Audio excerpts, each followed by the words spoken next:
গুণ এবং পরিমাণ অনুযায়ী নিরপেক্ষ বচনকে ক ভাগে ভাগ করা যায়, অথবা এটাও বলা যেতে পারে দৃষ্টান্ত সহকারে নিরপেক্ষ বচনের শ্রেণী বিভাগ করো। গুণ এবং পরিমাণের ভিত্তিতে নিরপেক্ষ বচনকে 4 ভাগে ভাগ করা যায়। কি কি? সামান্য সদর্থক বচন এ, সামান্য নঙর্থক বচন ই, বিশেষ সদর্থক বচন যেটা আই বচন হয়, আর বিশেষ নঙর্থক বচন যেটা ও বচন হয়। আমি এবারে এক্সাম্পল এর সাহায্যে বোঝাবো। নাম্বার 1, সামান্য সদর্থক বচন, যেটা এ দিয়ে বোঝানো হয়। যে বচনের উদ্দেশ্য পদের দ্বারা নির্দেশিত শ্রেণীর সমগ্র সম্বন্ধে বিধেয় পদ কোনো কিছু স্বীকার করে তাকে সামান্য সদর্থক বলা হচ্ছে। অর্থাৎ উদ্দেশ্য পদের দ্বারা নির্দেশিত শ্রেণীর সমগ্র সম্বন্ধে বিধেয় পদ কোনো কিছু স্বীকার করে তাকেই সামান্য সদর্থক বচন বলে।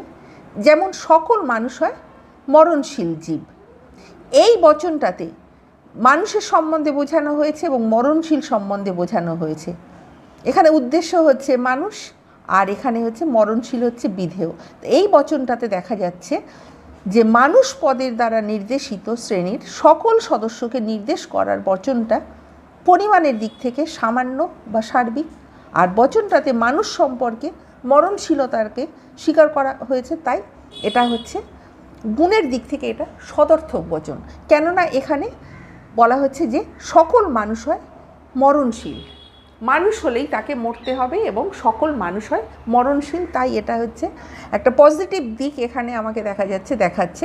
তাই এখানে বলা হচ্ছে যে মানুষ সম্পর্কে মরণশীলতা স্বীকার করাকে, এই বচনটাকে বলা হচ্ছে গুণ হিসাবে এটা সদর্থক বচন।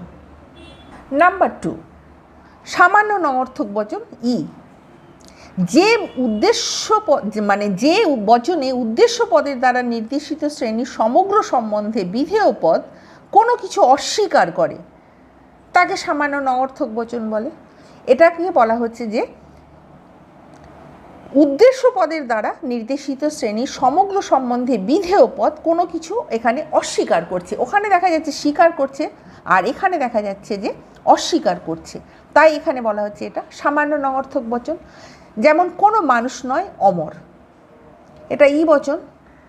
বচনটাতে মানুষ পদের দ্বারা নির্দেশিত সকল শ্রেণীর সদস্যকে নির্দেশ করায় বচনটাকে বলা হচ্ছে যে পরিমাণের দিক থেকে এটা সার্বিক, আবার বচনটাতে মানুষ সম্পর্কে অমরত্বকে অস্বীকার করার জন্য এইটাকে বচনটার গুণের দিক থেকে এটা নঙর্থক হয়ে যাচ্ছে।